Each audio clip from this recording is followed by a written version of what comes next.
Está começando o programa Independência, a voz da recuperação, uma parceria da ADUSMEC, Associação dos Usuários da Saúde Mental de Capivari, e da Rádio Alternativa FM 106,3. Honestidade, boa vontade, mente aberta, recuperação e sobriedade. Com vocês, Marco Melo. Marco Melo sou eu, e este é o programa Independência, a voz da recuperação, do dia 21 de março de 2021.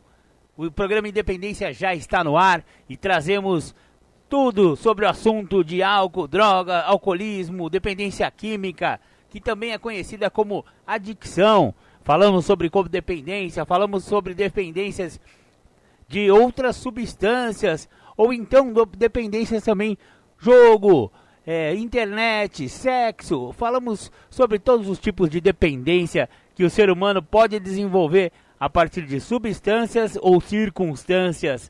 Maravilha, maravilha! Para começar o programa, vamos ouvir The Flanders, Um Dia Perfeito. Legal, esse foi The Flanders, Um Dia Perfeito. Aquela música que fala daquele rapazinho que tudo dava certo na vida dele, exceto por um pequeno probleminha. Ele era alcoólico. Quem tem problema com alcoolismo não adianta ser bem sucedido, ser de família boa, ter dinheiro no bolso, carrão na garagem, uma linda esposa em casa, filhos maravilhosos. Nada disso vai funcionar se a pessoa não encarar que tem um problema e pedir ajuda. Pedir ajuda não é sinal de fraqueza, pelo contrário, o pedido de ajuda é um sinal de humildade e de muita força. Portanto, se você acha que tem problema com álcool, ou se você ainda não acha, né? Mas de tanto ouvir aqui esse gordelo falar que, essa cervejinha inocente aqui e tal, mas eu gosto muito. Pode ser que você tenha problema com álcool e ainda não percebeu isso. Mas é fácil saber. Pergunta para a família, pergunta para os amigos, você acha que eu tenho problema com álcool?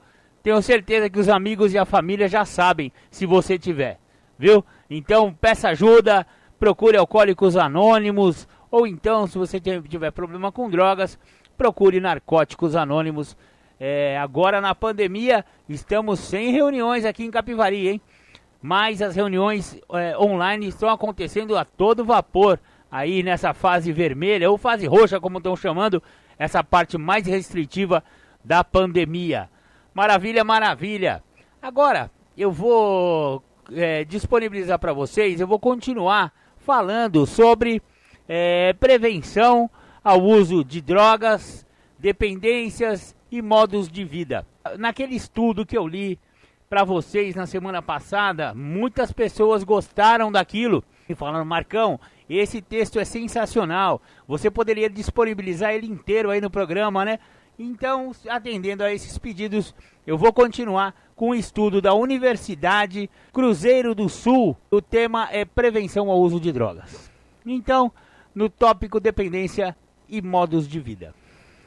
As referências de que dispomos para discutir o conceito de dependências, de drogas, de hábitos, vem quase sempre do campo das ciências da saúde. Nesta área, convencionou-se entender que, em se tratando de substâncias psicoativas, o processo de instalação da dependência é um contínuo de difícil visualização, mas que, via de regra, inicia com a experimentação ou uso episódico, que a partir de algum momento e em função de variáveis diversas, por exemplo, biotipo, história, circunstâncias atuais da vida pessoal e familiar, facilidade de acesso à substância ou prática, etc. Torna-se uso recreativo ou ocasional, comumente solitário. Daí, poderá se tornar ou não, também a depender de variáveis culturais, sociais, legais, etc., uso social, em geral, já coletivo e autojustificado, tendo forte apelo questões de afirmação de identidade e aceitação pelos grupos de pertencimento.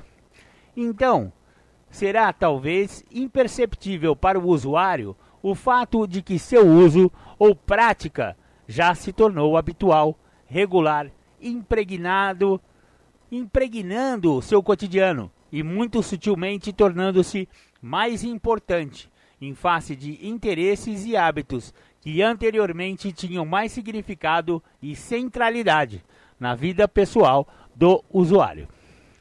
A partir daí, as formas de uso podem ganhar o qualificativo de abusivas, sempre que trazem consequências adversas ao usuário. Aqui já pisamos em areia movediça, pois os usuários contumazes de substâncias psicoativas e ou psicotrópicas, tanto lícitas quanto ilícitas, tendem a pôr o foco nas vantagens do uso, negando ou minimizando eventuais desvantagens, especialmente quando estas últimas não se mostram explicitamente danosas. Por exemplo, um crescente isolamento social que poderá ser justificado como opcional ou como um exercício da liberdade individual, mesmo nos casos em que, de fato, já está carregado com sentimentos de solidão, culpa, vergonha ou prejuízos de outras ordens. Por fim, o uso dependente pode ser definido como a perda da liberdade de escolha quanto a usar ou não determinada substância, ou quanto a praticar ou não tal ou qual hábito.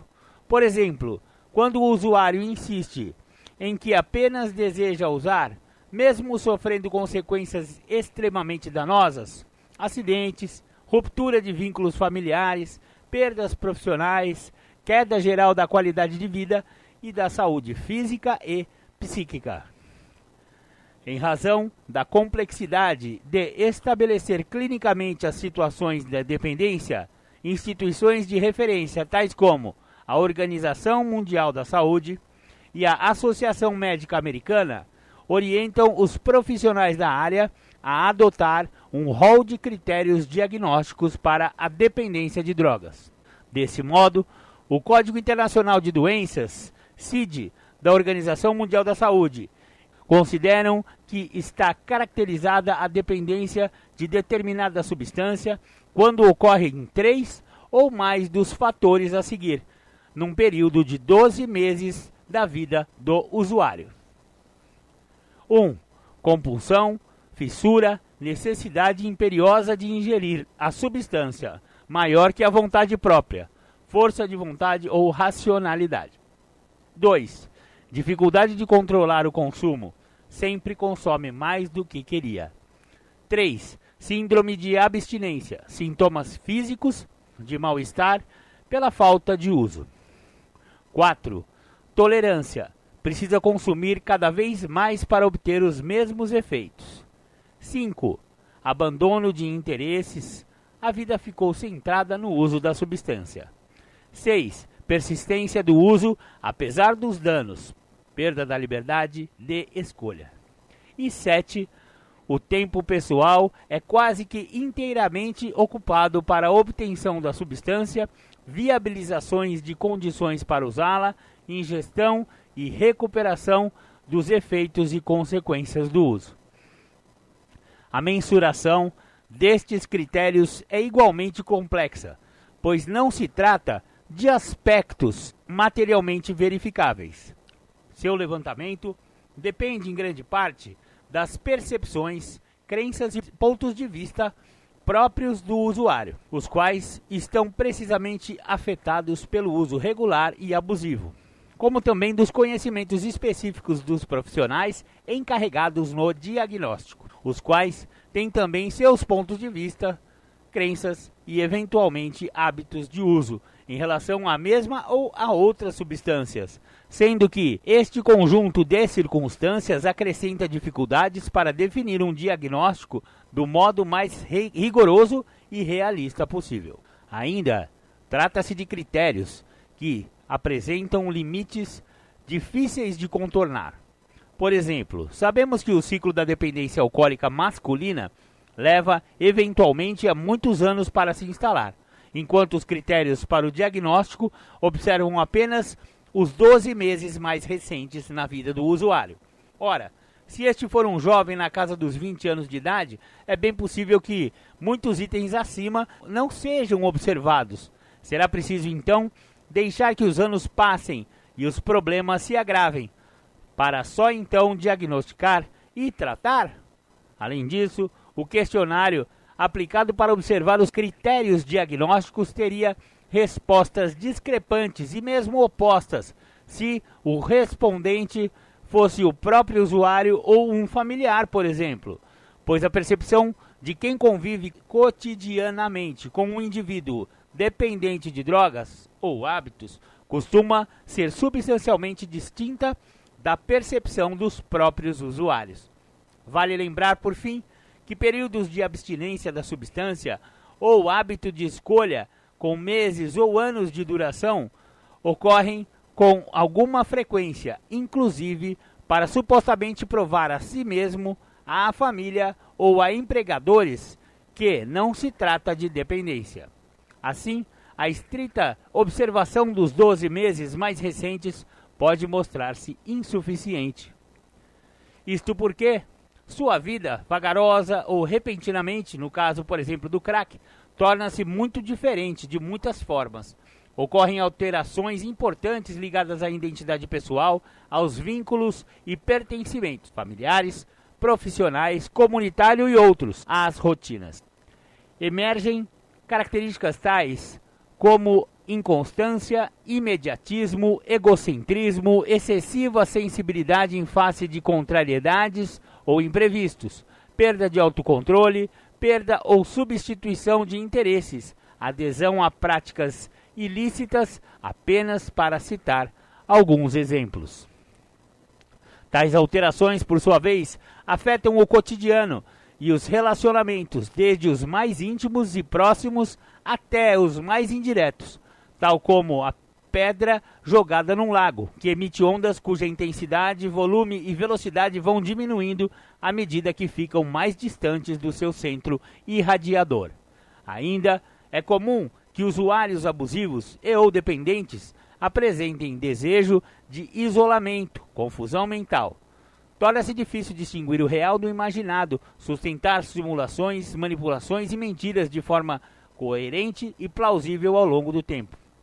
Decididamente nada na vida dos indivíduos dependentes de drogas ou hábitos escapa ou fica fora das dinâmicas da própria dependência. Podemos então pensar que as dependências impõem às suas vítimas um modo de vida específico, como resposta de fato não desejada à sua ávida busca por um modo de vida mais significativo, que por diferentes razões nunca foi assim reconhecido em seu universo cotidiano.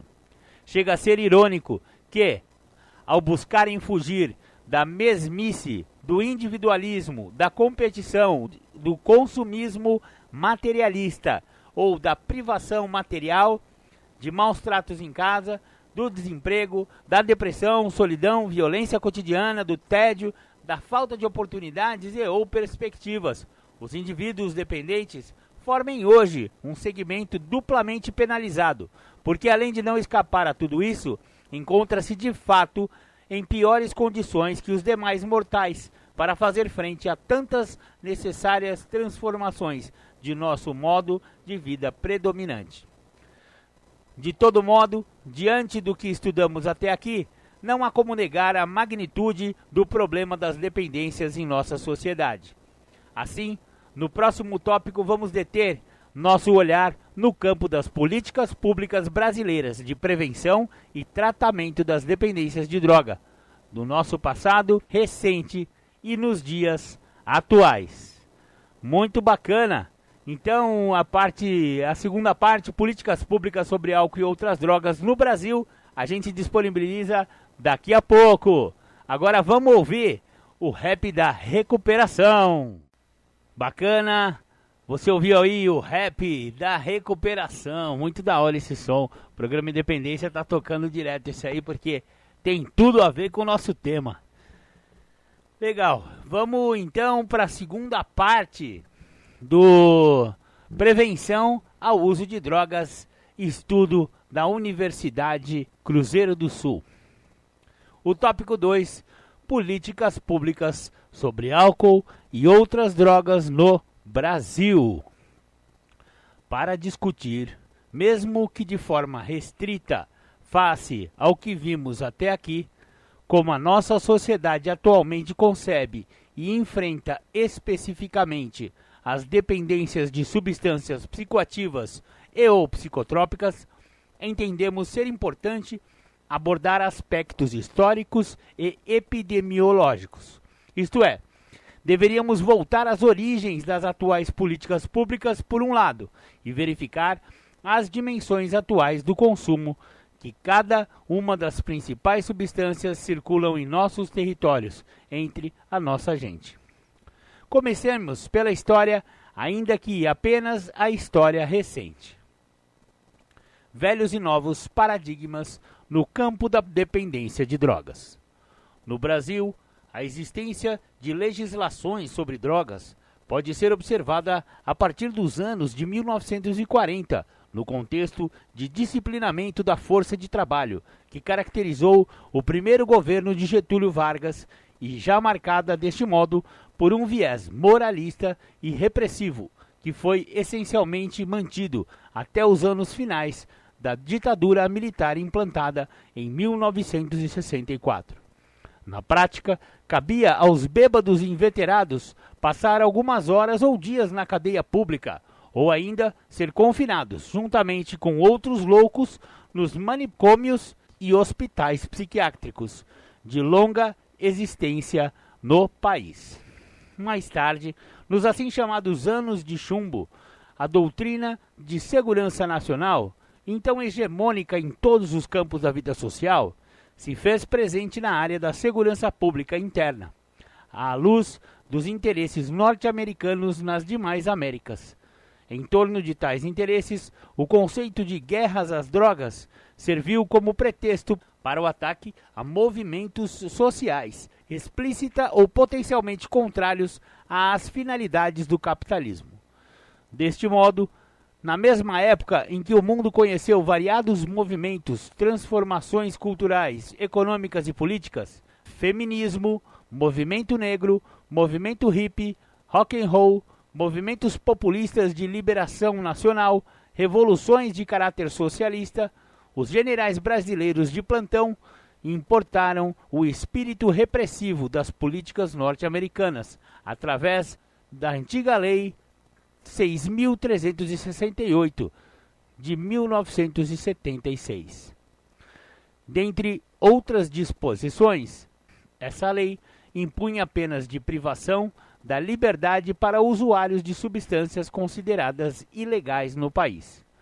Estes foram, então, e desde logo postos à margem da vida social, concebidos como marginais e tratados como tal. Isto porque, dentro do paradigma repressivo, a dependência de drogas não era, e não é, concebida como um problema de saúde, mas sim como problema moral, cuja solução estaria limitada ao campo das escolhas pessoais. Bastaria bom senso e força de vontade para voltar à razão, e, para tal, nada melhor do que o castigo.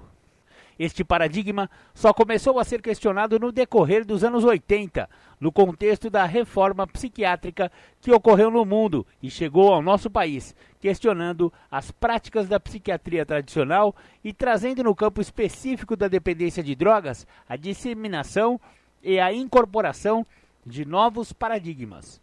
O paradigma médico, advindo em especial da Europa, a partir dos acúmulos de estudos centralizados junto à Organização Mundial de Saúde e que concebe a dependência de drogas como doença ou transtorno biopsicossocial. E também o paradigma relacionado ao respeito aos direitos humanos, o qual inclui a valorização do respeito às liberdades individuais e ao protagonismo dos usuários na condução das estratégias de superação das dependências, a adoção de abordagens de redução de danos e de descriminalização, despenalização e ou legalização do uso de drogas. Ou seja, apenas no final do século XX ocorre em nosso país o chamado realinhamento das políticas sobre drogas, que alcançou uma revisão parcial e problemática mais significativa dos marcos legais brasileiros sobre o tema. A concepção genérica antidrogas começou a ser substituída por políticas sobre drogas. Além disso, atualmente não se recomenda mais a aplicação de penas de prisão para usuários de substâncias ilícitas, mas ainda penas de prestação de serviços comunitários e ou frequência compulsória em programas de tratamento e reinserção social. Assim, dos novos paradigmas decorreu o desenvolvimento de novas abordagens em saúde geral e mental e, posteriormente, em assistência social, passando-se a considerar os indivíduos dependentes de drogas como demandantes de alterações variadas e específicas, desintoxicação, técnicas de substituição de substâncias, ressocialização, oferecimento de condições materiais e imateriais de reinserção social, emprego, moradia, estudo, relações familiares, construção de redes de apoio e serviço de atenção. Assim, nos últimos 15 anos tem havido um esforço multidirecional, junto aos poderes legislativo, executivo e judiciário, nos 3 níveis de governo, federal, estadual e municipal, e multidisciplinar, envolvendo não só as ciências e serviços de saúde, mas também do direito, da educação, da comunicação social e outros campos, visando a desenvolver e aprimorar os conceitos e as práticas, como também as próprias políticas e marcos regulatórios sintonizados com as novas compreensões.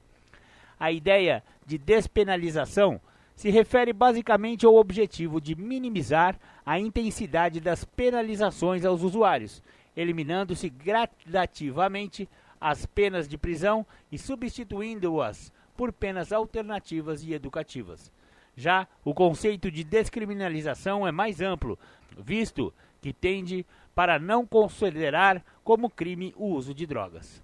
A ideia de legalização é ainda mais ampla e problemática, remetendo à possibilidade de tornar legal a produção, o comércio e o uso indiscriminado de substâncias psicoativas, psicotrópicas, com base em argumentos relacionados a uma possível redução da criminalidade e da violência urbanas associadas ao tráfico.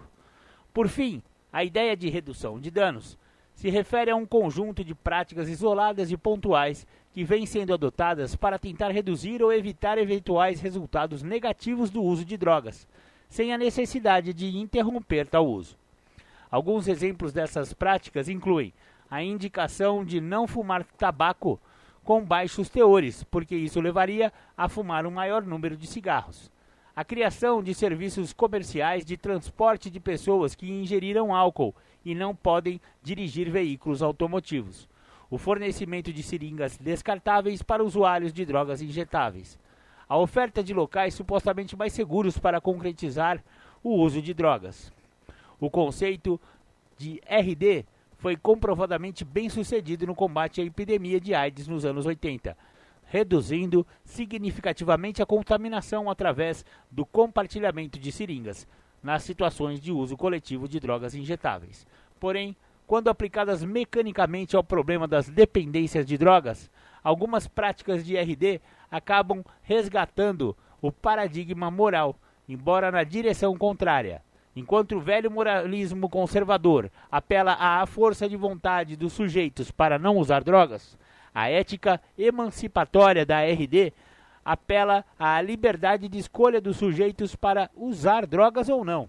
Ambas as vertentes ignoram as dimensões biopsicossociais que fazem das dependências transtornos de saúde marcados pela perda crescente da liberdade de escolha. Outro dos muitos questionamentos feitos às práticas de RD é até que ponto, a título de reduzir danos para alguns indivíduos, não servem efetivamente como mecanismo de facilitação e estímulo ao uso de drogas pela população em geral.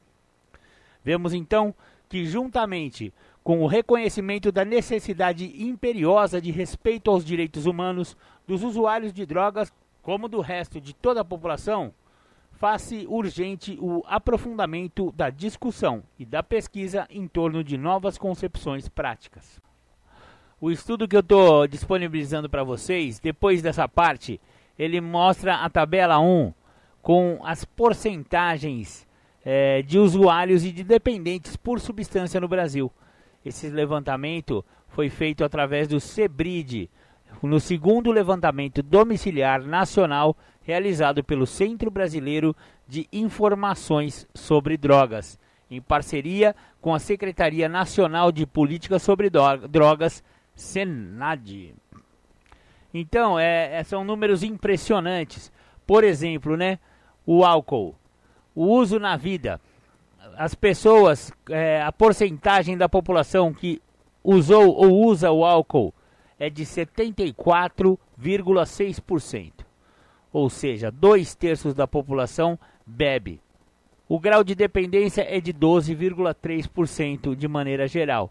Ou seja, no Brasil temos 24,6 milhões de dependentes pelo álcool, ou seja, alcoólatras ou alcoólicos ou alcoolistas, que é a mesma coisa. Tabaco, 44% das pessoas já fumaram ou fumam tabaco. O grau de dependência é de 10,1%, ou seja, temos 20,2 milhões de dependentes de tabaco. Maconha, 8,8% já provaram maconha na vida ou usam maconha constantemente. O grau de dependência é de 1,2% de dependentes de maconha.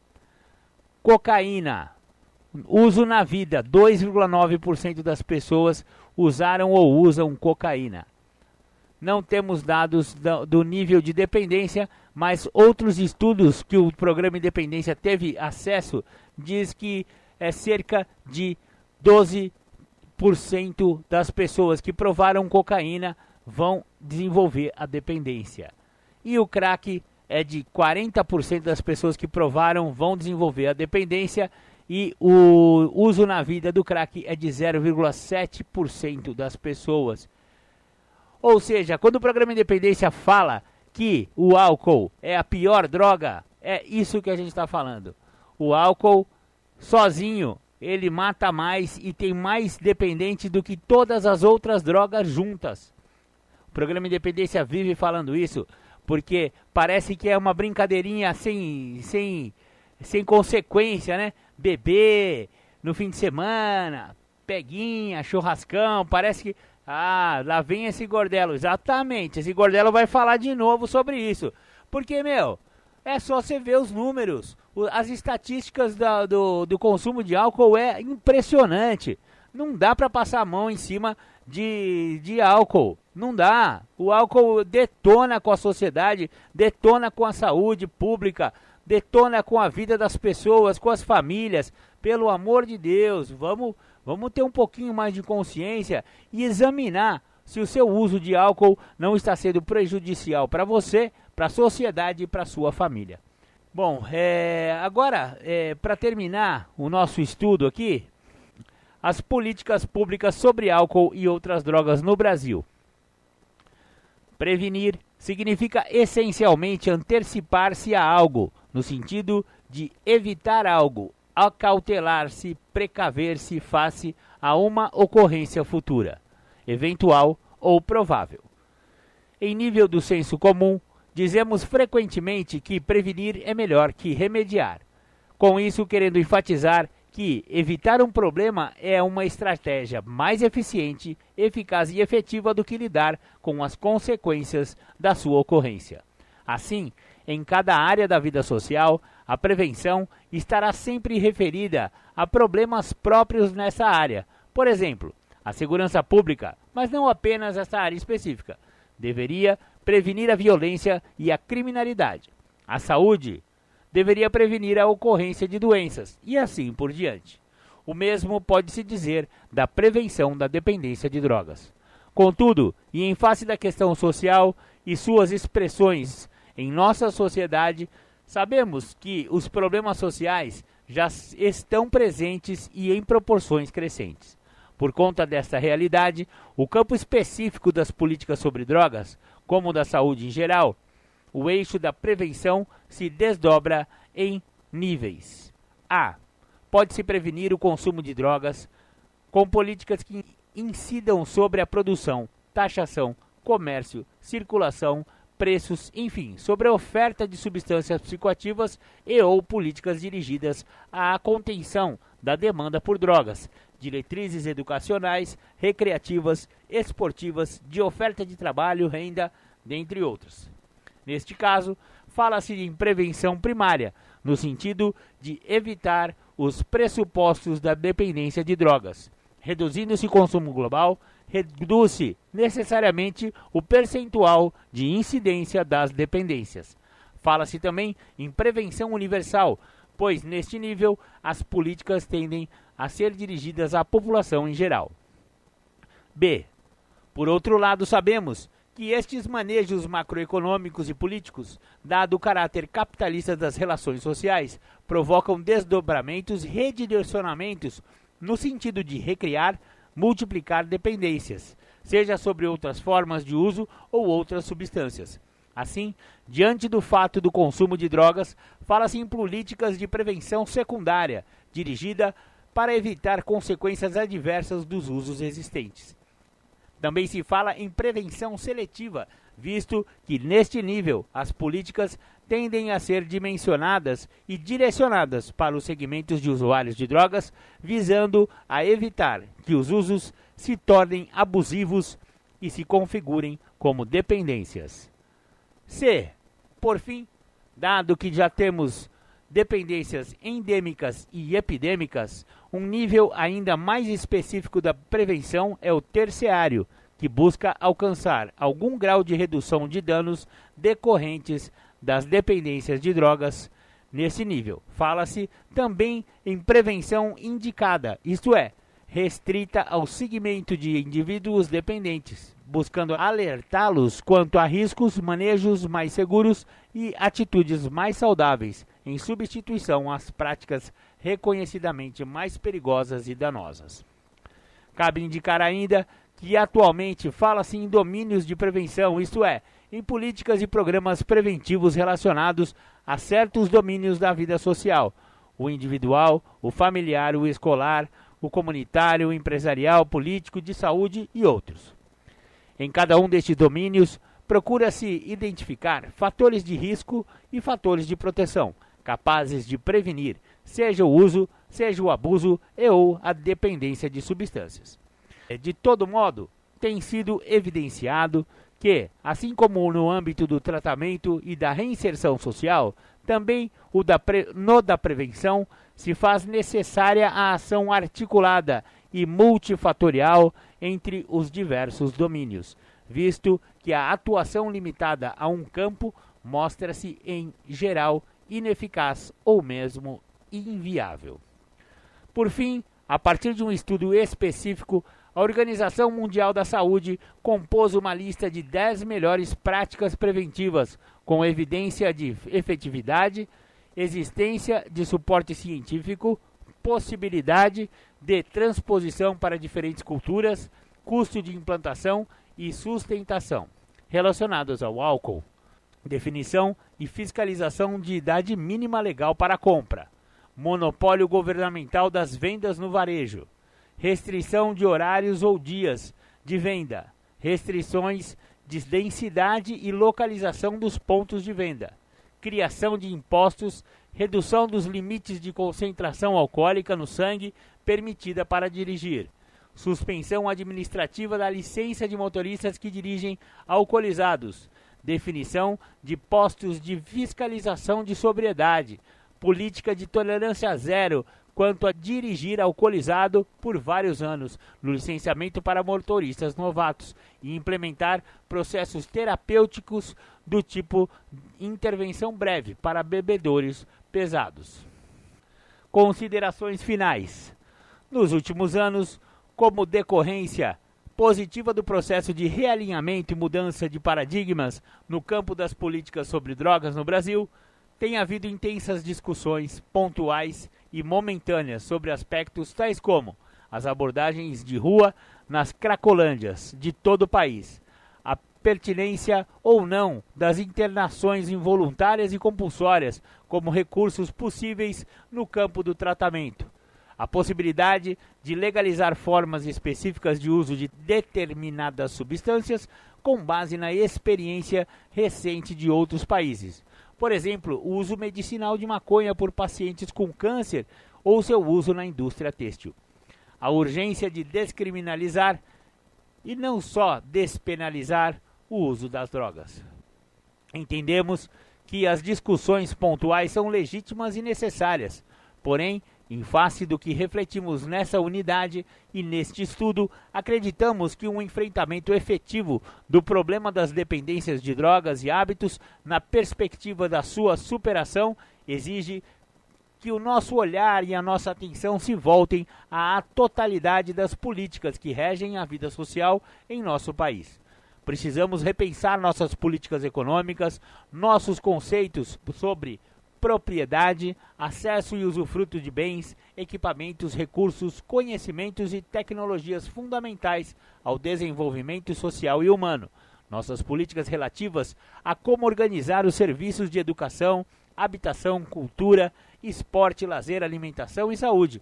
Nossas políticas relacionadas à oferta de trabalho e renda. Precisamos, enfim, revisar em totalidade este modelo societário que produz privações e dependência em abundância, em favor de outro modelo no qual a abundância de riquezas materiais e imateriais seja organizada e distribuída de um modo tal que a necessidade de interdependência de todos implique a garantia da emancipação e do melhor desenvolvimento de cada um. E assim, chegamos ao final deste estudo da Universidade Cruzeiro do Sul a respeito da prevenção ao uso de álcool e ou outras drogas. Você, se você gostou, mande aí uma pergunta ou mande um joinha aqui no 996501063, o zap aqui do programa Independência. Muito legal, muito legal. Olha, eu gostei bastante desse estudo. Ele tem um pouquinho de viés político, né? Mas não tem como você falar em políticas públicas, em prevenção ao uso de drogas, se você não entrar na parte, né, das políticas mesmo, de como os governos lidam, né, e como a sociedade lida com a problemática. Eu só senti falta do que eu acho muito importante, que é assim, o carro-chefe do que o programa Independência acredita. Aqui eu não ouvi nenhuma vez falar sobre o tratamento de 12 passos de Alcoólicos Anônimos, Narcóticos Anônimos e todas as Irmandades Anônimas, que são exatamente o tratamento mais eficaz em todo o mundo. Então, de estranho até, né? Um estudo dessa magnitude, né? Bacana pra caramba, gostei bastante, mas não falar que a maneira mais eficiente de se livrar da dependência de álcool e ou outras drogas são os 12 passos das Irmandades Anônimas. Então, eu só acrescentaria isso em todo esse estudo, porque falou-se de redução de danos. Gente do céu, redução de danos não funciona, cara. Se o cara tá no nível da dependência, se ele tem uma dependência química, ele tem uma doença incurável, progressiva e fatal. E quando o cara tá já nesse nível de dependência, e olha, estamos falando no caso do álcool de 12 a 13% da população. Esses caras, esses 12% aí, esses 24 milhões de pessoas, ou seja, 24 milhões de famílias. Se cada família tiver 4 pessoas, um marido, uma mulher e de 2 filhos, que é a família básica, estamos falando de mais de 80, quase 90 milhões de pessoas, gente. 90 milhões de pessoas é quase metade do Brasil sofrendo em função do alcoolismo. Então, é difícil você fazer um estudo profundo quanto esse e não falar do sistema e do tratamento mais eficaz do alcoolismo, que é o programa de Alcoólicos Anônimos. Então, o programa Independência apenas acrescentaria essa visão, né? Porque redução de danos dentro da visão dos 12 passos e dentro da visão sistêmica da doença como uma uma doença global que afeta todos os campos da vida da pessoa, no seu aspecto mental, físico, emocional e espiritual, não tem como você apenas reduzir danos. Claro que é melhor o cara usar menos do que não usa, do que usar tudo. Mas se o cara tá na doença, não adianta reduzir danos, ele vai ter que entrar num programa que é droga zero e álcool zero. Que é como que o programa de Alcoólicos Anônimos e Narcóticos Anônimos funciona. É zero droga, é zero álcool, não tem mais. Perdeu, playboy.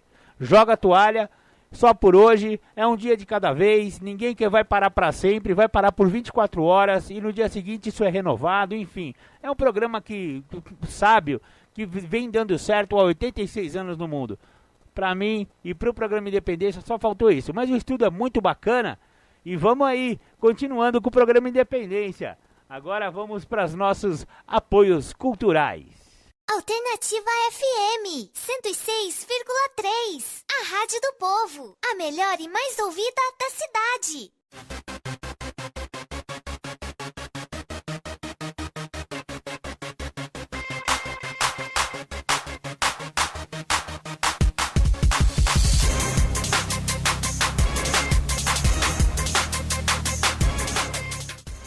Voltamos a apresentar Programa Independência, a voz da recuperação.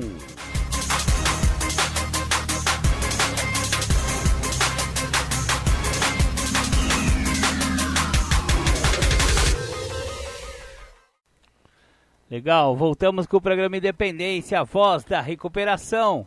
Agora vamos ouvir um sonzinho para dar uma descontraída. Vamos ouvir o Roberto Carlos, o Careta. Vou dedicar essa música pro meu afilhado, meu amigo, meu querido Vanderlei. Legal, você ouviu Roberto Carlos, o Careta. Essa música também tem bem a pegada do programa Independência. Fala sobre a superação, né? E é uma espécie de chacoalhão no cara que tá usando droga. Maravilha. Vamos voltando. Hoje agora vamos ouvir o Júlio César Butti falando do 5º passo de Narcóticos Anônimos. E a temática do 5º passo que ele vai trazer, a abordagem é evidenciar quem sou. Então com vocês, Júlio César Butti. Vou trabalhar o 5º passo, porque ficou muito claro para mim que dentro de todos os tópicos que esse passo ele trabalha e ele traz no sentido de evidenciar quem que eu sou, eu preciso trabalhar uma ideia que é o início do passo, que é o medo. Se o medo é um sentimento adquirido, e o medo na nossa literatura fala que é falta de fé, e fé na nossa literatura fala que é prática, eu preciso entender o seguinte: uma vez que eu encaro o medo de me conhecer, eu abro as portas para o que o tratamento tem a me oferecer. Aí um tópico seguinte me fala que eu tenho que admitir a Deus aquilo que eu achava ser, e na realidade eu não entendia o que eu estava sendo, pois eu não tinha o retorno de ninguém sobre o que eu era, como é que eu tinha construído aquilo que eu acreditava ser. Aí eu fui direcionado pelo programa através dos 3 primeiros passos, a saber sobre quem que eu era, o que eu sou na realidade e o que eu pensava ser a respeito do que o outro ser humano, uma outra pessoa na minha existência, olhava e entendia sobre o que eu era na realidade. Aí eu tive que ver toda essa situação e tive que rever que muitas das minhas falhas são minhas falhas e não são parte da minha adicção ativa. São parte da minha primeira natureza. E que o uso do álcool e de drogas na minha vida, como o uso de comportamentos abusivos, compulsivos, só agravou essa minha primeira natureza, que é da onde parte a construção e edificação dos meus defeitos de caráter. Aí ver quem que eu sou me fez ver um fator de exigência e que me fez descobrir quem que eu sou na realidade dentro da minha origem. Mas na busca de ver quem que eu sou, Eu busquei, através do evidenciamento, que é o processo do quinto passo, e a função do quinto passo é me evidenciar, olhar para aquilo que eu estava sendo. E quem que eu estava querendo ser? Ou eu olho para aquilo que eu estava sendo, ou eu olho para isso que eu estou querendo ser. Eu tenho que ter esse discernimento dentro da ideia do que o quinto passo me traz. Pois o maior benefício que eu recebo no quinto passo é o sentimento da autoaceitação. Eu passo a me autoaceitar dentro do que eu sou, através do que a minha primeira natureza me fez ser. Eu não busco me autoaceitar através da minha segunda natureza, que foi o uso de álcool e de droga. Eu busco me aceitar dentro da minha primeira natureza. Isso é de uma dimensão imensurável. Reconhecer quem você é dentro daquilo que você é verdadeiramente, sem ficar a transferir para pessoas, lugares e coisas, ou transferir para a doença da adicção.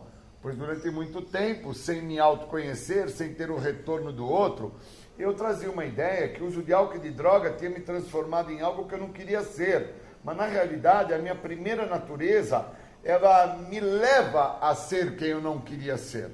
Isso é importante entender. Porque se eu queria ser um cara produtivo, a minha primeira natureza, ela me leva a ser um cara não produtivo. Porque na minha primeira natureza está instalada a preguiça, o desleixo, o descaso, o autoabandono. E eu, por muitas vezes, tentei construir a ideia para outras pessoas de que aquilo que eu não fazia era por parte da minha segunda natureza, que eu dou o nome de álcool e droga. Então eu deixava de ser prestativo, deixava de ser uma pessoa que olhava para mim, por causa que eu fui um cara que usei muita droga, eu fui preso, eu tive problemas de relacionamento, a cocaína me prejudicou, a pinga me destruiu. Então, enquanto eu faço essa contra-transferência, que é o meu desejo imaturo de ser feliz, pois uma criança imatura num corpo de um homem, ela fica a transferir para pessoas, lugares e coisas o resultado que, quando ela entra em contato com quem ela entende que não teria outro resultado. A conta fecha aí, porque a minha primeira natureza é que determina o que eu vou ser. E isso é interessante. E por muito tempo eu fiquei a colocar a culpa no álcool e na droga. E eu recebi esse maior benefício que o programa me oferece, dentro do quinto passo, que foi me autoaceitar dentro da minha primeira natureza. Porque o outro me mostrou, quando assim eu passo o passo com o meu padrinho, ou passo o passo com pessoas importantes na minha vida, pessoas que eu confio, que eu não sou de todo mal, mas eu também não sou de todo bem, que eu tenho virtudes, tenho qualidade, tenho defeitos, que eu sou uma pessoa que eu preciso me entender. E para isso eu preciso falar quem eu sou. E o quinto passo vem e evidencia o que eu estou falando, me transforma. Eu deixo de ser uma pessoa que não estou a progredir dentro do processo de recuperação. Eu passo a ter progresso no processo de recuperação. Porque esse passo, ele me fez ver quem que eu sou. Mas ele me fez ver quem que eu sou através da retina do outro. E não da minha retina. A minha retina é muito doente. A minha retina, ela me compromete demais. Porque eu começo a querer ver só aquilo que eu acho que é bom para mim. E esqueço que eu preciso olhar a coisa de uma forma mais intrínseca. Como eu tenho a diabetes, eu tenho que tomar uma medicação específica para conter e controlar a minha diabetes. E por eu tomar essa medicação, eu fico até a acreditar, através da minha retina, que eu estou tratando da minha diabetes. E, na verdade, eu consegui perceber, através de uma situação de evidenciamento, que eu não estou fazendo nada em prol da minha diabetes. Por causa que eu tive um problema de confronto emocional, eu estava com o carro quebrou, aquilo me confrontou, porque eu tinha responsabilidades a cumprir, aquilo me chateou, e a hora que eu me percebi, eu estava a pegar balas, doces, salgadinhos, o que eu tinha ali dentro do carro, e comecei a comer, e a hora que eu me atentei, eu já tinha pego uma latinha de leite condensado, que estava fechada, não tinha nem como abri-la, e eu estava buscando uma forma, uma maneira de abrir, consegui abrir, e acabei usando a lata inteira, de uma vez só, sem ter um gole de água para tomar, algo que me deixou assim, com um tipo de uma azia, de tanta quantidade de açúcar, glicose, doce, tudo que vai contra ao problema que eu trago, que é a diabetes. E aí, na sequência, eu me peguei com a ideia de que tudo bem, porque eu tomo a medicação da diabetes. E, na realidade, eu estou me sabotando, estou negligenciando uma evidência. Por mais que eu tome o remédio da diabetes, eu estou a me comprometer com a glicose, com o açúcar. Então, eu posso tomar o remédio que for.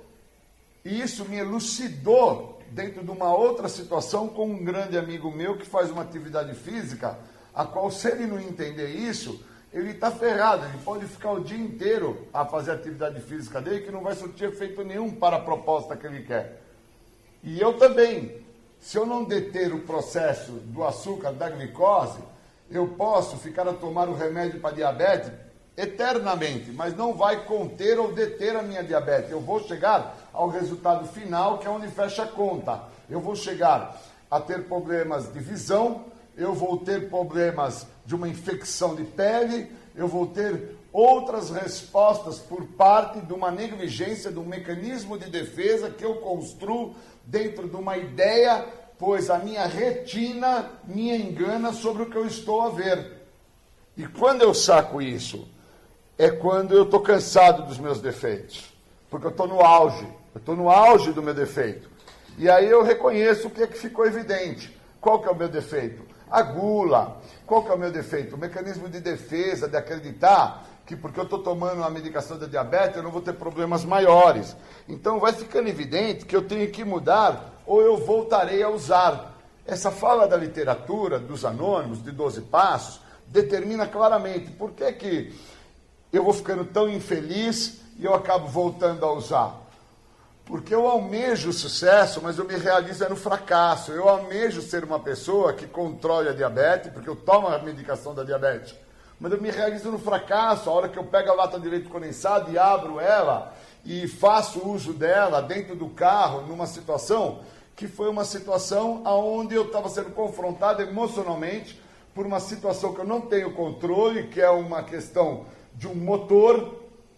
É algo que eu não tenho como controlar, e o programa já me mostrou no primeiro passo que eu perdi o controle, eu nunca tive controle, a minha vida sempre foi ingovernável, e eu só venho a me atentar isso quando eu paro, olho para mim e falo, cara, você está tomando à toa a medicação da diabetes. Da mesma forma que o outro acaba fazendo uma atividade à toa, sem ele não entender que ou eu paro de me sabotar, ou os meus problemas são maiores e eu vou voltar a usar. Então, o que é o voltar a usar? É voltar a usar, a ter um comportamento, voltar dentro de um comportamento, voltar dentro de uma manifestação da doença da adicção, que não tem a ver com álcool e droga, mas que a conta vai fechar lá na frente com álcool e droga. Por causa que eu vou ficando cada vez mais triste, cada vez mais magoado, cada vez mais sentido contra mim mesmo. E aí um outro amigo meu me falou uma coisa importantíssima. Será que não precisa de um benefício, cara? Será que não precisa de um ganho? O que é que te falta, Júlio? Não precisava na hora, então, o carro ter funcionado e o carro ter ficado bom? E aí você tinha tido um benefício, um ganho, e por ter tido esse ganho, esse benefício, você não usaria o leite condensado? Será que não está te faltando interpretar, né? E o olhar é que agora eu estou me atentando. Qual o olhar que eu estou tendo para um problema que eu trago comigo, que é uma questão de saúde? Eu tive esse olhar somente quando eu me encontrei numa situação de confronto. E esse olhar se deu porque o primeiro passo me mostrou que, agora que você é impotente, o carro parou, o carro não está funcionando, você precisa de ajuda. Então comece por pedir ajuda. Comece a entender que da sua maneira, da forma como você está fazendo, você não vai ter outro recurso a não ser ficar com o carro parado. E no meu caso da diabetes, ou eu peço ajuda, ou eu não vou ter outro recurso a não ser ficar cego no futuro e ter um problema da perda de um membro do meu corpo, porque é o que muito acontece com quem é diabético, as amputações. Então eu comecei a sacar que existe uma necessidade intrínseca e o quinto passo faz esse trabalho. Por isso que o primeiro tópico é encarando o medo. Eu tenho que encarar esse medo de me conhecer. E esse medo de me conhecer, eu só encaro ele quando eu falo quem eu sou, de verdade. Aí quem eu sou deixa de existir. aparece uma nova pessoa que é vista pela pessoa que está recebendo o passo, e esta pessoa que está recebendo o passo me mostra quem é este que precisa se tratar, que não é aquela pessoa a qual, devido a essas situações da minha segunda natureza, eu acredito que precise se tratar. Quem precisa se tratar, através do que o programa tem a oferecer, é um jovenzinho que traz consigo uma série de falhas na sua personalidade, na sua compreensão moral, que é conhecido no programa dos Anônimos como os defeitos de caráter, que são da minha primeira natureza, não são da minha segunda. A minha segunda natureza, que foi a inclusão do álcool e droga na minha vida, só serviu para uma coisa, para agravar as minhas naturezas. Agravou a minha preguiça, agravou o meu desleixo, agravou a minha raiva, foi agravando de uma forma muito intensa. E aí é que eu então agora, no quinto passo, encarando o medo de saber quem eu sou, isso que foi agravado pelo uso de álcool e de droga vai deixar de existir, e aparece um cara que não sabe quem é, quem que eu sou, da onde eu vim, até onde que eu cheguei com essa ideia que o uso de álcool e de droga foi o grande precursor do problema que eu sou para mim mesmo, até onde que eu cheguei com isso, e agora o que que eu tenho que fazer para ter uma vida muito melhor do que todas as vidas que eu achei que eu já tive até hoje, incluindo álcool e drogas, ou incluindo momentos de busca de prazer, momentos de intensidade dentro dos relacionamentos. Agora é o momento onde eu me vejo através da retina do outro. Agora é o momento que eu permito com que a mim mesmo, ao outro e a Deus eu reconheça a minha natureza exata. Obrigado e bons momentos. Muito legal.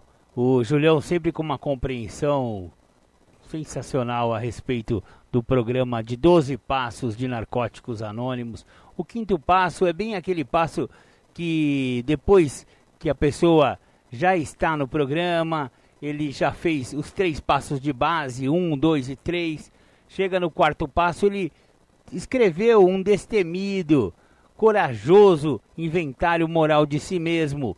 Foi lá no passado, através dos seus pensamentos, e colocou no papel tudo que ele fez, tudo que aconteceu na vida dele. Então, chegou a hora de você admitir para Deus, para você mesmo e para outro ser humano a natureza exata dessas falhas. Ou seja, o padrinho vai te ajudar a esmiuçar esse documento que você produziu a respeito de si mesmo e separar o joio do trigo, e também te dar uma força, ele que já tem mais experiência no programa, a você voltar à sanidade, né? E partir para o resto dos passos do programa. É muito sábio esse programa de 12 passos de Alcoólicos Anônimos, Narcóticos Anônimos e assim por diante. Legal. Mandar um abraço para o meu querido amigo, companheiro, seu Noel. O senhor Noel já tem 33 anos que ele não toma aquela cachaça que ele costumava tomar. Parabéns, viu, seu Noel? Sua sobriedade é uma inspiração para muitos aqui em Capivari. Um grande abraço, beijão na família aí. Maravilha, também mandar um abraço assim genérico para não esquecer de ninguém, todos os companheiros e companheiras que estão em recuperação aqui na nossa região. Capivari, Tietê, Santa Bárbara do Oeste, Salto, Itu, Indaiatuba, Piracicaba, até Sorocaba. Temos muitos companheiros aqui que participam aí da nossa região de recuperação. Maravilha, maravilha. E eu recebi aqui uma pergunta no nosso Zap 99650-1063. E essa pergunta se diz respeito a um pouco do texto que eu disponibilizei na primeira parte do programa. A pessoa pergunta por que as políticas públicas de legalização nunca vão para frente no país. Companheiro, ele não quis se identificar e eu vou respeitar o seu anonimato, e eu vou dizer que essa pergunta deixa um pouco a pessoa numa saia justa, como se diria na gíria, né? Porque realmente legalizar, a minha opinião pessoal, é que depende do grau de que você vai fazer o uso dessa substância. Por exemplo, se você legalizar tudo, pode ser que você gere aí um déficit muito grande no Sistema Único de Saúde. Porque se você deixar as pessoas usarem o que elas quiserem, talvez não dê certo, não sei também, né? Nunca foi testado isso aí. Mas, ao mesmo tempo, também olhando por outro prisma, o tráfico de drogas é realmente muito pernicioso para a nossa sociedade. E se você tirasse a droga da mão dos traficantes, talvez isso também fosse trazer algum resultado interessante. Mas são coisas que a gente só pode imaginar como se fosse, né? Agora, em relação aos estudos científicos de substâncias derivadas, por exemplo, da maconha, existem outras drogas também, mas o canabidiol, por exemplo, que tem alguns estudos muito promissores no que tange a usar na doença, né, o óleo de maconha, na doença, em algumas doenças, em cânceres e mal de Parkinson e alguns outros usos medicinais. Aí eu sou totalmente a favor de que se libere a maconha medicinal para esse tipo de estudo e para produzir remédio, né? Estamos falando de pessoas que vão melhorar muito a sua qualidade de vida se esses remédios realmente forem comprovadamente eficazes, eficientes. Então, o programa Independência e eu pessoalmente sou muito a favor desse tipo de estudo. Agora, legalizar drogas recreativas para nego não ser parado pela polícia porque não sei não, viu, meu? Eu sou a favor de que todo mundo pare de usar droga, filho. Não deu certo pra mim, não sei se vai dar certo pra alguém, não. Usar droga é gostoso, mas cobra um preço muito alto. Então, mano, esse papinho de legalização também já tá de saco cheio disso aí. Chega disso aí, vamos parar de usar droga, isso sim. Vamos viver uma vida careta, uma vida simples, uma vida de boa, sabe? Sem arrumar confusão, sem encher a cara, sem ficar entorpecido, bobo alegre pela rua. Pelo amor de Deus, eu não vou nem entrar nesse mérito. Então, companheiro, essa pergunta, como eu falei, ela é bem polêmica e cada um tem a sua opinião pessoal. E o programa Independência só é a favor da legalização das maconhas, das partes medicinais de algumas drogas, como por exemplo a maconha. Essa é a posição do programa Independência. O canabidiol e outras substâncias derivadas da maconha têm se mostrado promissor no campo da medicina. Legal, legal. Agora vamos ouvir mais um som aí. Tem um forrozinho bem louco aqui que eu separei aí, o forró da recuperação. Vamos ouvir aí esse som.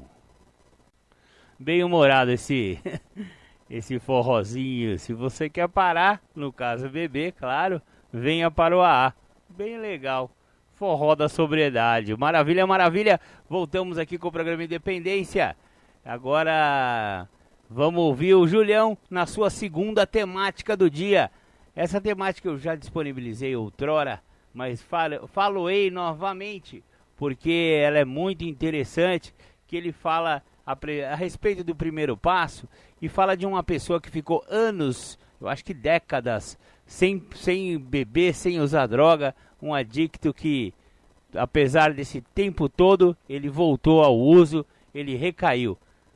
Então, recair depois de muitos anos limpo é uma prova de que a doença é realmente incurável. Ouçam então Júlio César Butti. Bom dia, nós vamos falar de primeiro passo, porque ontem uma pessoa recaída, que já ficou limpa há alguns anos, vários períodos de 10 anos, 6 anos, 5 anos, 2 anos, agora 1 ano, me faz a seguinte pergunta: mas eu tenho o programa. Eu falei, não, você não tem. Por isso que você voltou a usar. Então você acha que eu não tinha o programa quando eu fiquei 10 anos? Eu falei, eu acho. E quando eu fiquei de 5 a 6, o que você acha? Eu falei, eu acho que você também não teve. E quando eu fiquei 3 anos? Eu falei, eu acho que você não teve mesmo. E quando eu fiquei agora 2 anos, cara, o que você acha? Eu falei, agora que comprova que você não teve. Ele falou, e agora essa última vez que eu fiquei somente 1 ano? Por que você acredita que eu só fiquei 1 ano e voltei a usar? Eu falei, porque aqui define o que eu estou tentando te falar. Você permaneceu sem o uso porque você teve um ganho, um benefício. Então, primeiro você teve um benefício maior aos 10 anos, que aqui você conseguiu, fazendo dentro de um processo de transferência, você teve aqui 5 anos de faculdade, você ficou noivo, você casou. E aí depois o que você fez daqui? Você voltou a usar droga e você abandonou o casamento, não exerceu o que você se formou e nunca mais voltou para o grupo. Aí ele já ficou mudo, ele ficou em silêncio, a hora que eu mostrei isso para ele. Aí ele falou, cara, mas depois eu retomei o grupo novamente, retomei o processo de não ficar fazendo uso e fiquei mais 5, 6 anos limpo. Eu falei, novamente, outro processo de contra-transferência. Uma busca incessante de um desejo imaturo de ser feliz. Infelizmente, perpetuou mais um tempo através de uma transferência dentro dessa imaturidade emocional, que é uma contra-transferência, um desejo imaturo de ser feliz, e a sua imaturidade te funhenhou. Mais uma vez, teve namorada? Ele falou, teve uma garota especial. Especial é o nome da garota. Eu falei, quanto tempo durou esse relacionamento? Ele falou, uns 4 anos. Eu falei, dentro dos 6 anos limpo? Ele falou, é. Eu falei, mais o que teve? Ele falou, teve um envolvimento com a questão da saúde do meu pai e da minha mãe. Eu falei, e assim que houve o desvínculo dessa namorada e o desvínculo dessa questão da saúde do teu pai e da tua mãe, o que você entendeu? Ele falou, nem sei, eu sei que a hora que eu percebi eu estava bebendo. Eu falei, então, teu desejo imaturo de ser feliz, mais uma vez se mostra presente. E aí você faz o quê? Você fica um outro período usando tal, e aí você novamente detém o uso. Ele falou, detive. Eu falei, por quanto tempo dessa vez? Ele falou, detive por 3 anos. Eu falei, e agora, dentro desses 3 anos? O que aconteceu? Ele falou, cara, eu comecei a perceber que eu comecei a ficar restrito em relação ao que é recuperação. Eu falei, como assim? Ele falou, comecei a ficar mais seletivo. Eu falei, você ficou seletivo? Nossa, eu falei, então, gente assim é que eu não quero do meu lado. Ele falou, como não? Ser seletivo não é importante? O programa não fala que agora tem até escolhas? Eu falei, então, aí mostra que a sua conduta de seletividade te fez ter escolhas por aqueles que você nunca olhou, que seriam os que iriam te mostrar como você se encontrava. Você se encontrava adoecido. Porque tem uma parte no primeiro passo que diz, as restrições vão te privar do benefício que o programa tem a oferecer. Quando você se tornou seletivo, você se tornou restrito. Uma vez restrito, você não desfruta do que o benefício do programa oferece. Que não é parar de usar droga, é se libertar da doença da adicção. Aí, nesse momento, ele começou a gaguejar. Ele parou de falar como ele estava falando, com imponência, né? Ele tem, assim, um poder de locução, até de indução. Ele parou, começou a gaguejar e falou para mim, cara, aí eu volto a usar, mas num período mais intenso, mais comprometedor, mas menor. E aí eu entro novamente no processo de abstinência, Júlio. Eu falei, quanto tempo durou? Ele falou, durou 2 anos. Eu falei, nesses 2 anos, o que aconteceu novamente? Ele falou, cara, me voltei para o esporte, me voltei para algumas questões sociais, me voltei para questões físicas minhas, fiz algumas coisas que me deram assim um grande prazer. Eu falei, por que então usou droga novamente? Ele falou assim, não tem o porquê. Eu falei, tem sim, porque você não tem o programa. Porque o programa fala lá no primeiro passo, que agora que você reconhece que você é impotente, que você perdeu o controle da tua vida, você tem que começar por pedir ajuda. Então, quando você não usa a ajuda do apadrinhamento, a ajuda do outro, você está ferrado. Então, quando o outro te fala algo e você não pega o que o outro está te falando, isso significa que você não tem o programa. Você tem um processo de autoapadrinhamento. Não existe padrinho, não existe passo, não existe nada. Existe só a sua maneira de pensar, de agir e de ser. E isso nada mais é do que a doença da adicção, que ela trabalha em 3 esferas. No pensar, no agir e no ser. Físico, mental e espiritual. E a parte espiritual da doença é o seu total egocentrismo, que é o seu teu ser. Aí ele já chapou, o olho já encheu de água, já mareou, né? Ficou todo mareado de água ao olho, ele abaixou a cabeça e falou, cara, então esse último ano aqui que eu consegui ficar limpo, e que aí eu volto a usar, e agora eu não estou conseguindo mais deter, isso significa que o programa existe, mas eu não uso. Falei, seja bem-vindo, pela primeira vez você acabou de assumir para você, para Deus e para outro ser humano, que é o meu caso, que estou na tua frente como um amigo, que você não usa o que o programa te oferece. Porque você definiu bem, né? Suas restrições, suas privações, suas contra-transferências, desejo imaturo de ser feliz, tudo o que fala dentro dos sintomas da doença. E aí eu mostrei para ele que ele não tem habilidade com o programa, ele tem somente uma participação no programa. E essa participação se dá por ele ou ter se envolvido e se relacionado com algumas pessoas do grupo que ele conheceu, que eram pessoas que notoriamente frequentam o grupo, porque não tem cabimento ficar usando álcool ou droga. Correto? Existe até uma pergunta no 12º passo que fala, né? Quais são os serviços que você presta no processo de recuperação? E o maior serviço que eu posso prestar através do programa de recuperação é me manter em sobriedade perante a sociedade. E para que eu me mantenha em sobriedade perante a sociedade, eu tenho que estar vinculado a pessoas que não fazem uso. Porque não dá para mim ficar sóbrio no bar, não dá para mim ficar sóbrio no botequim jogando sinuca, não dá para mim ficar sóbrio na esquina onde os caras fumam maconha, crack, cheira pó, bebe pinga. Então esse óbvio me mostra realmente que ele não tinha o que o programa oferece. Então quando eu fiz essa minha narrativa perante a ele com papel e caneta e pude mostrar para ele que a primeira pergunta que está no guia, ele destoa já na primeira pergunta, o que a doença da adicção representa para ele, ele então ali ficou realmente assim de 4. Porque eu mostrei para ele que a interpretação dele sobre o que é adicção é álcool e droga. E ele em nenhum momento percebeu que a adicção é escolha de vida.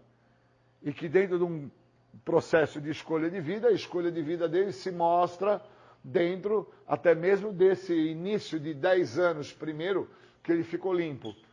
E depois o processo foi tomando outros caminhos, foi tomando uma outra dimensão, até que agora essa dimensão se apresenta que ele não consegue ficar nem um ano mais limpo. Ele fica um período de uso, outro período de uso, outro período de uso, outro período de uso, e ele não sabe que isso que ele está fazendo tem nome específico, chama-se sabotamento. Ele se prostitui ao programa. Então ele vai para um centro de tratamento achando que ele já sabe, por isso que ele me procurou, para que eu pudesse direcionar, gerenciar o caso de recuperação dele, e falou para mim, se você me colocar num local, eu dou um tempo lá e eu vou entrar em recuperação. Eu falei, não, filho, você não vai entrar em recuperação, você vai dar um tempo lá e vai ficar sem usar lá, porque lá não tem para usar. Quando você sair, você vai se deparar com essa trajetória que você não olhou. Você só está olhando essa trajetória porque eu estou olhando de fora. Então, o que fala na literatura é muito sério. No 2º passo diz, falamos e ouvimos os outros, e eles nos mostram o que está funcionando.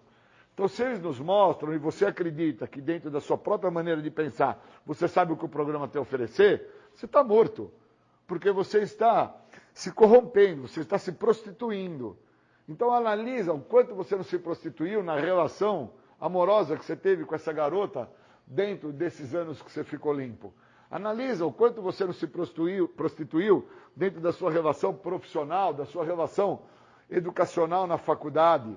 E aí, a hora que eu fui fazendo com que ele olhasse o que é prostituição, e dei para ele um exemplo até bonito, né, figurativo, que prostituição não é a prostituta quando ela está na esquina e você passa com o seu automóvel, coloca ela dentro do seu carro, vai ao prostíbulo ou ao motel, transa, paga ela lá com o teu dinheiro ou com o cartão e está tudo certo. Ali ela está prestando um serviço. Ali não tem prostituição nenhuma. A prostituição está quando você sabe que o seu vizinho vai sair de carro, que é um cara que você não topa ele, e ele faz o mesmo percurso que você precisa para chegar até o metrô, ou para chegar até a padaria, ou para chegar até o local que você quer chegar.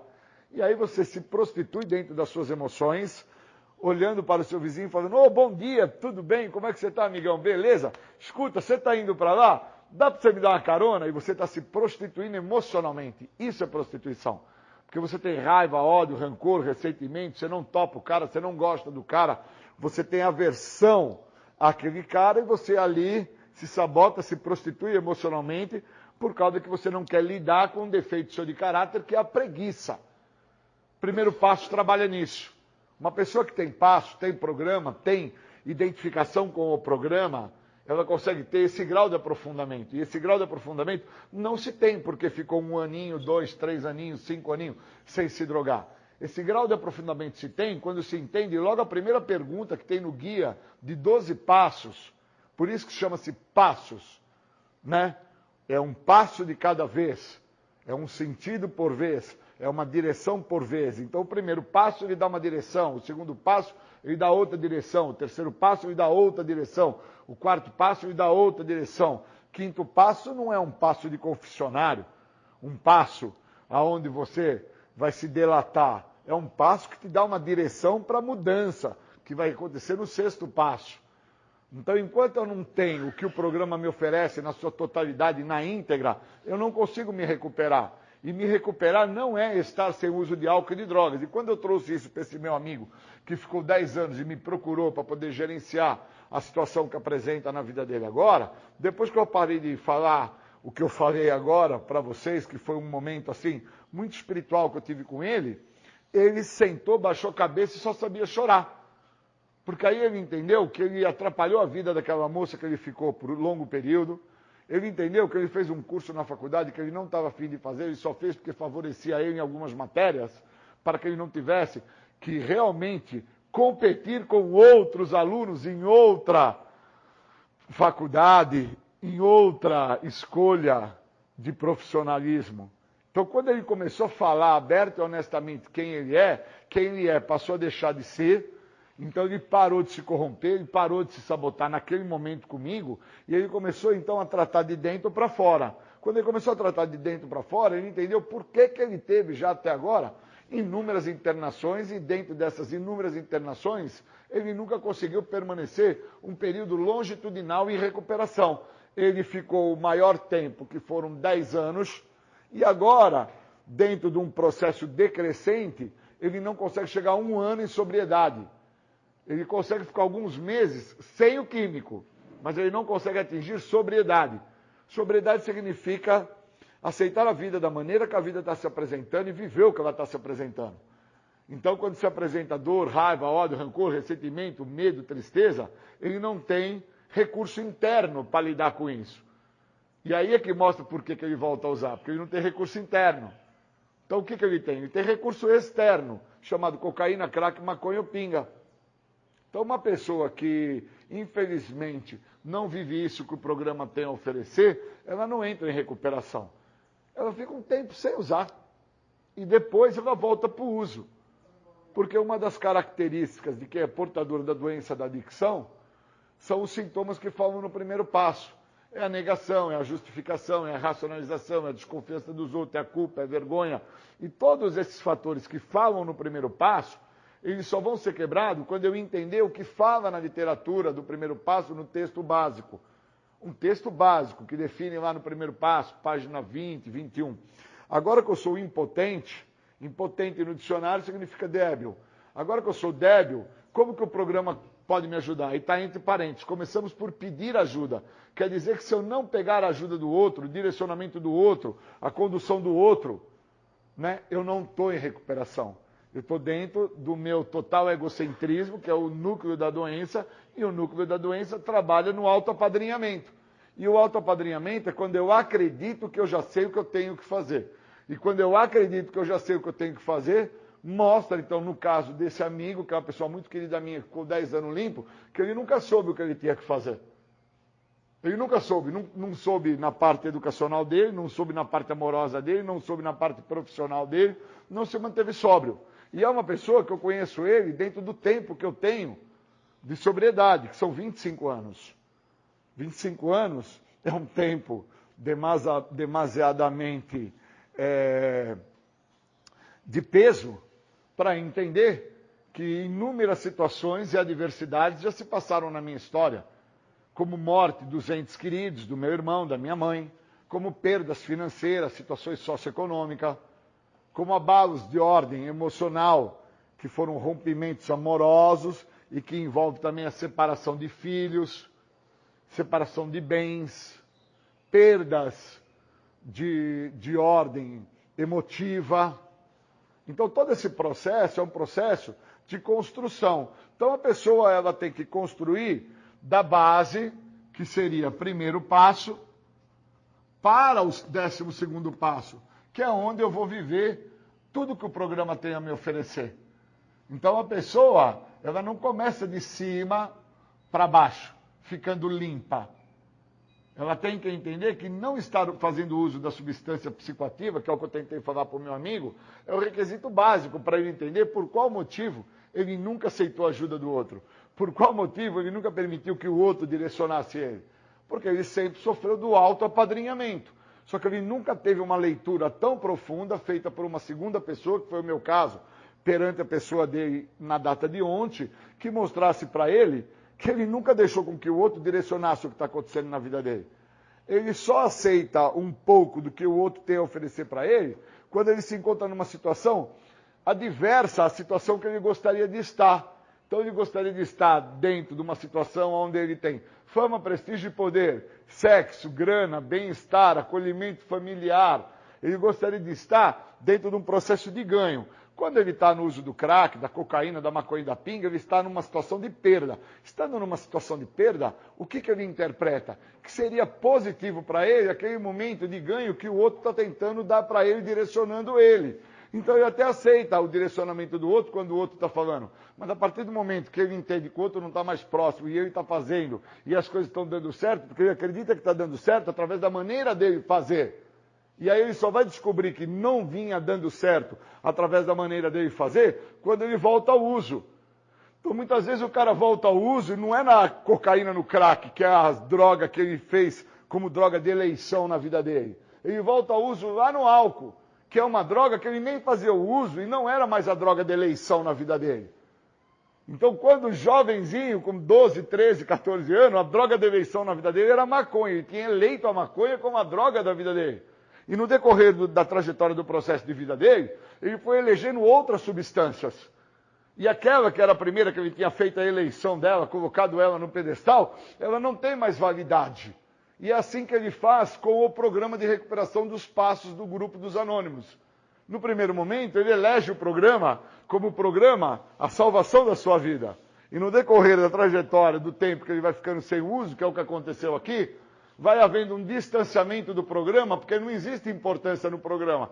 Existe importância na namorada que ele conseguiu, na faculdade que ele foi fazer, nos ganhos financeiros, materiais que ele teve com o pai, com a mãe, com a família.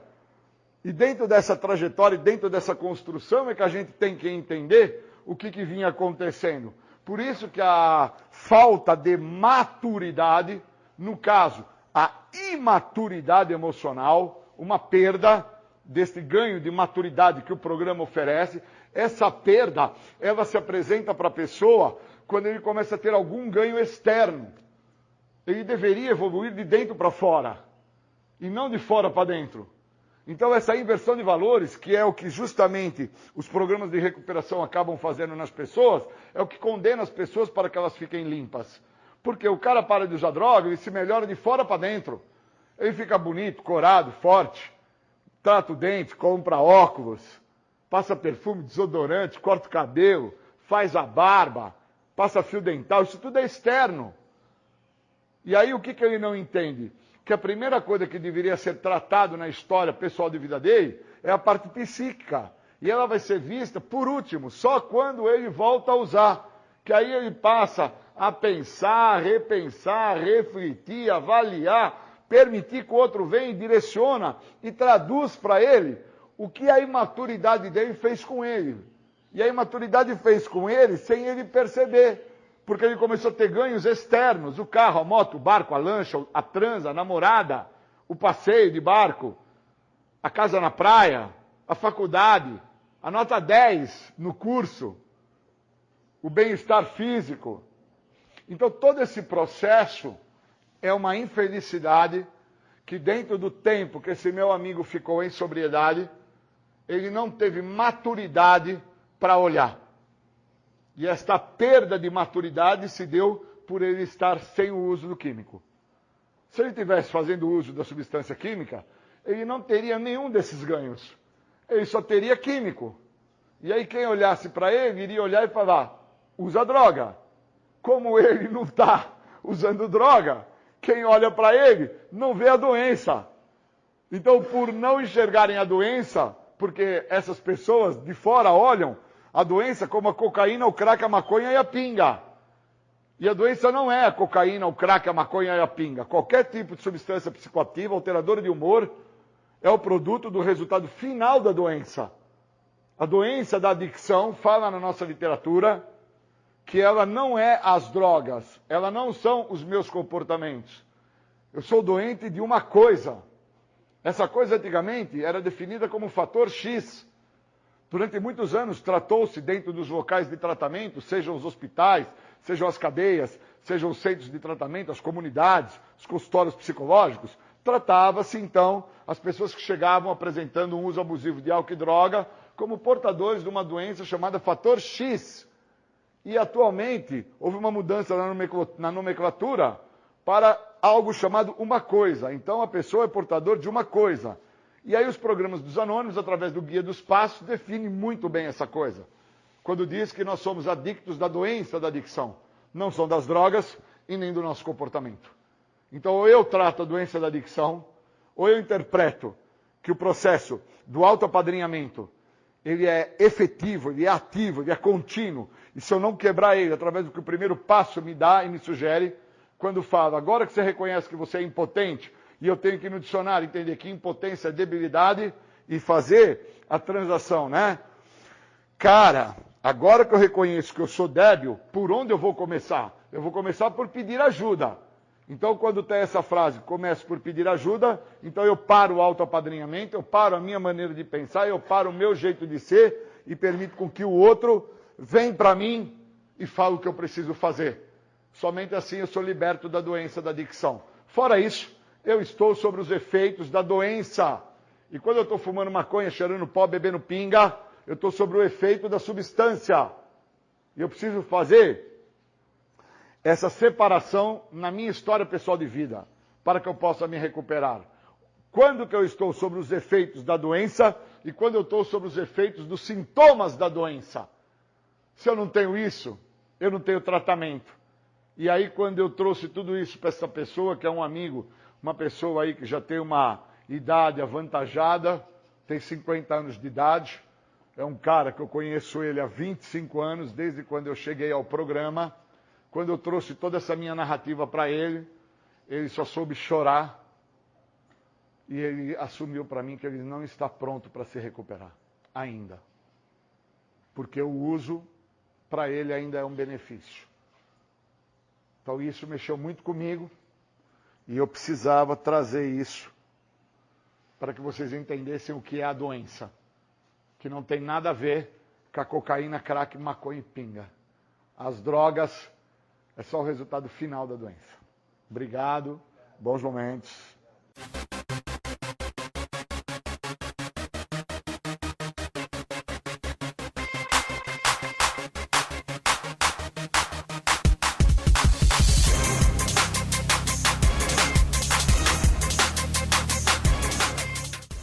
Voltamos a apresentar programa Independência, a voz da recuperação.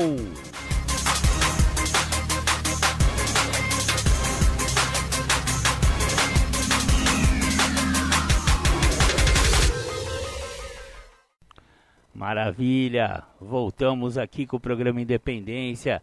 Você ouviu o Júlio César falando sobre o primeiro passo e a história desse rapaz que, nossa senhora, hein? 10 anos, 6 anos, sei quantos anos, e voltou ao uso, e você vê que realmente a doença ela é traiçoeira e ela continua ativa, mesmo quando o cara parou de usar droga. Por isso que o programa de Narcóticos Anônimos, no caso do uso de entorpecentes, de drogas e tal, é muito importante você continuar, ter continuidade, é o segredo do programa. Você não pode vacilar com a doença, senão ela te pega de volta. E ela te puxa de volta para o fundo do poço. E aí a gente lembra da história da vela. Porque quando o cara começou a usar, ele acendeu uma vela e a vela representa a vida dessa pessoa. Quando o cara para de usar, ele apaga essa vela, o uso se estacionou ali. Só que a vela não vai voltar para o começo, a vela já está no toco, porque o cara usou anos e anos de droga. Então, se a vela apagar de vez, né, for até o final, você morre. E quando o cara volta ao uso, a pessoa pensa que vai voltar aqueles tempos que dava certo usar droga. E não é assim que funciona. Você vai voltar no último dia que você usou. Toda a humilhação, toda a falta de dignidade, toda... Nossa senhora, volta naquele último instante, não no primeiro, quando dava tudo certo, quando era gostoso. Não, não tem mais jeito. Uma vez que você perdeu para as drogas, meu filho, já era. Não tem... É melhor você já continuar em recuperação, continuar frequentando o grupo, fazendo novas amizades, amizades saudáveis e conseguindo uma qualidade de vida excelente, que é o segredo esse segredo dessa programação de 12 passos. Eu recebi mais uma pergunta aqui no Zap Zap da rádio, 996501063, e o companheirinho aqui pergunta: Marcão, qual é o segredo para parar de usar droga? Nossa, que pergunta, hein? Você quer saber tudo, cara? Não é fácil não, mas é possível, sabe? O programa de recuperação é o único caminho que eu conheço, que foi o meu caminho que eu trilhei, foi conhecer esses tais desses 12 passos. Existem outras maneiras, eu não conheço as outras maneiras, mas o caminho da recuperação, na minha opinião, é frequentar salas de 12 passos, seja Alcoólicos Anônimos, seja Narcóticos Anônimos, e evitar o primeiro gole, a primeira dose, durante 24 horas, que é um período razoável para a pessoa conseguir ficar sem o uso. Porque você falar para um adicto, para um alcoólatra, que você nunca mais vai usar droga ou vai beber, é bem penoso, assim, psicologicamente falando. A pessoa fica até com medo. Fala, não, pelo amor de Deus, nunca mais, é muito tempo. E realmente é muito tempo, mas só por hoje é possível, né? Então o segredo é frequentar reuniões. Quanto mais reuniões, melhor. No começo da recuperação, é importante, no período de desintoxicação física, que são os 3 primeiros meses, os 90 dias, sabe? 90 dias, 90 reuniões. É o que em Narcóticos Anônimos se fala muito sobre isso. 90 dias, 90 reuniões. Se sua cidade tiver reuniões diárias, melhor ainda. Mas é pegar muita reunião no começo, evitar essa primeira dose, esse primeiro gole. Só por hoje, o segredo é simples, na verdade. Só é difícil, se contrariar. E o segredo da recuperação, no fundo, é esse: se contrariar. Porque tudo pede para você voltar para a biqueira, para você voltar para o boteco. A rapaziada vai continuar te ligando. Hoje tem uma festa ali, hoje vai ter um churrasco na casa de não sei quem. Hoje a gente vai pegar um negócio ali, vai usar não sei aonde, sabe? Esses caras aí... Agora não dá mais para você, por um tempo pelo menos. Eu te garanto que se você se afastar um pouco dessa rapaziada, você vai ver quem são seus verdadeiros amigos. Eu, por exemplo, eu tive que ser internado, eu pedi ajuda para minha família, eu não conseguia parar de usar droga sozinho. Eu fui para uma internação e, olha, eu tinha essa preocupação, meus amigos de boteco, meus amigos de uso e tal, olha, só um foi até a clínica onde eu fiquei internado para levar um pacote de cigarro lá para mim, que na época eu fumava tabaco também, né? Só um. O resto, negão, nunca mais vi. Então não fez falta, não faz falta. Então esse negócio de vou perder meus amigos também é conversinha da própria doença, não querendo que você saia dessa vida de derrotas que é a vida com o uso de álcool e droga. Vamos chegando ao final de mais um programa Independência. Que pena, já está acabando. Mas agora chega aí o Tardes Sônicas com as pedradas do rock and roll. Agradecendo a sua participação, agradecendo a sua audiência. Muito obrigado. O programa Independência estará aqui domingo que vem. Legal. Um grande abraço, um beijo no coração aí da galera. Fui. Abraço.